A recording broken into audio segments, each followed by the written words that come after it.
लालची मटन वाला। एक गांव में राका नाम का एक आदमी था। उसकी मटन की दुकान थी। वो बहुत लालची था। वो लोगों को बासा मटन बेचकर बढ़िया दाम ले लेता था। अमन राका को मटन सप्लाई करता था। राका उसे सबसे सस्ता मटन खरीदकर ज़्यादा दाम में बेचता था। वाह, आज तो खूब कमाई हुई है। अगर इसी तरह चलता रहा तो मैं बहुत अमीर हो जाऊंगा। एक दिन राका गांव के बाहर कहीं जा रहा था। रास्ते में उसे कसाई खाना दिखा। अच्छा, तो यहाँ भी कसाई खाना है। बात करके देखता हूँ। अगर यहाँ से सस्ता मिलेगा तो कल से मैं यहीं से मटन खरीदूंगा। अगले दिन अमन जब सप्लाई देने आया तब राका ने उससे मटन खरीदने से मना कर दिया। अब पहले का सारा मटन खत्म हो गया है। अब उस कसाई खाना जाकर नया माल लाता हूँ।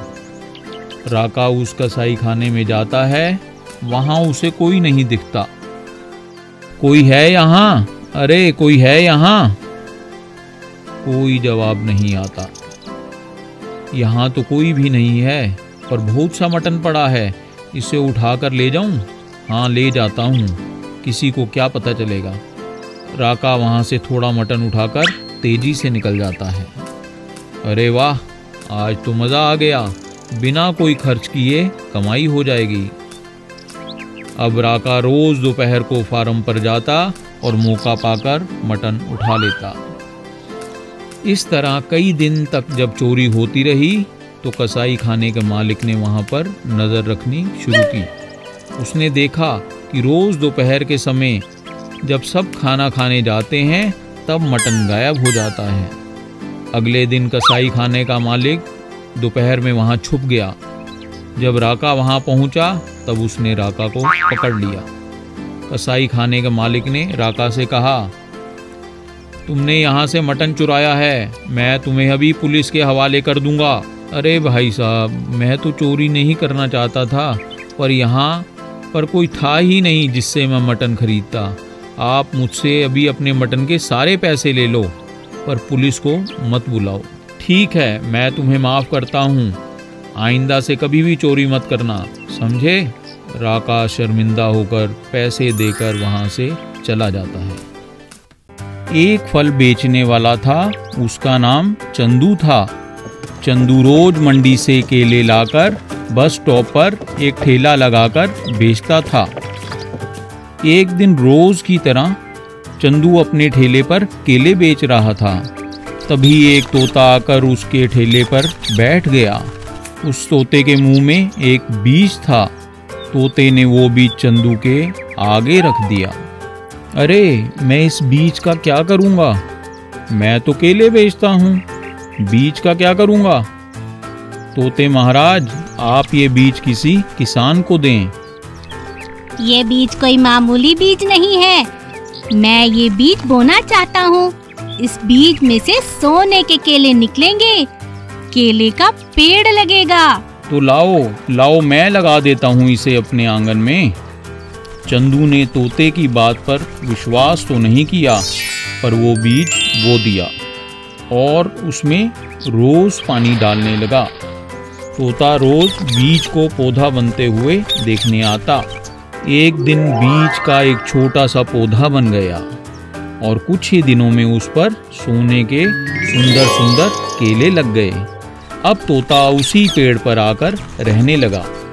चंदू ने जब सोने के केले देखे तो उसे लालच आ गया और उसने तोते से कहा, तुमने बिल्कुल सच कहा था।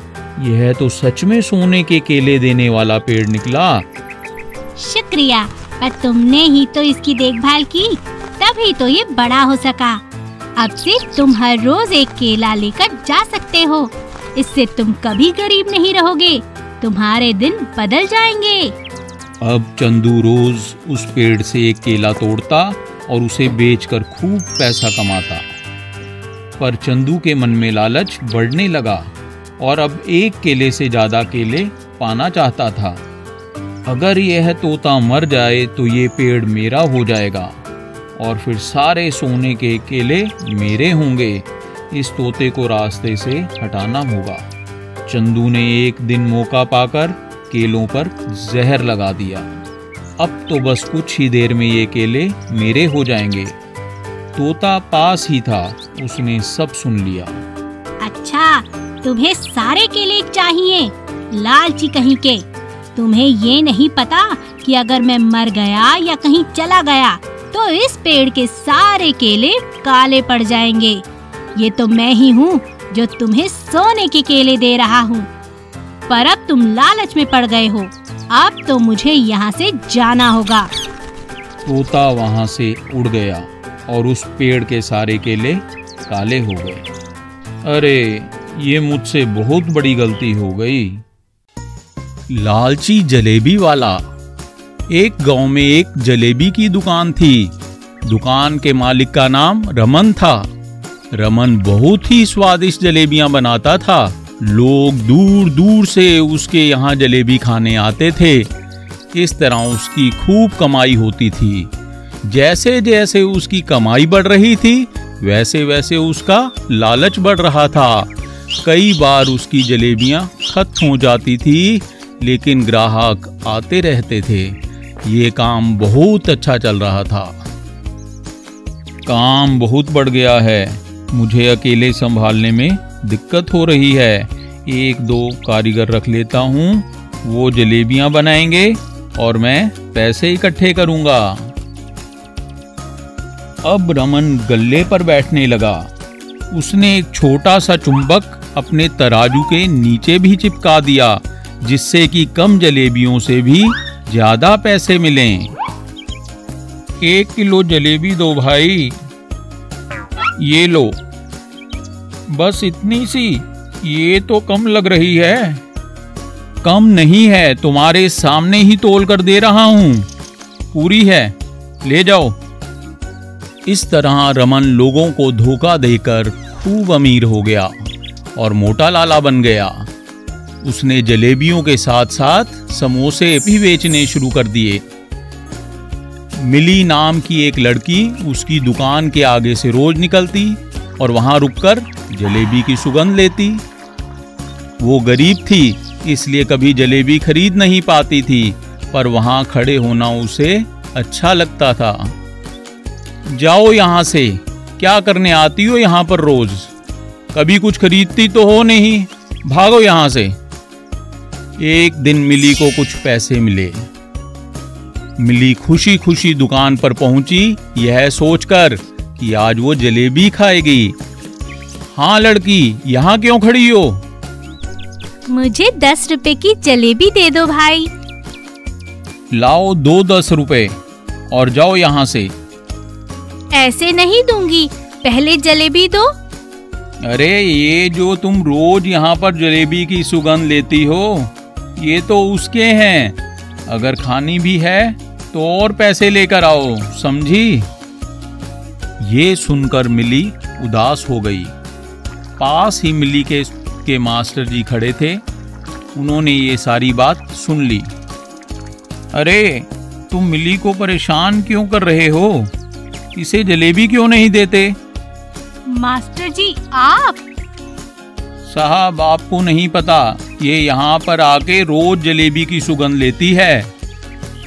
ओहो, ऐसी बात है तो ठीक है, मुझे भी जलेबी की सुगंध आ रही है, मुझे भी इसके लिए पैसे देने होंगे।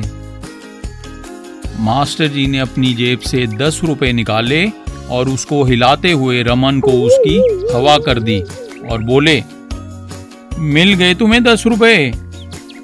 आप मजाक कर रहे हैं क्या?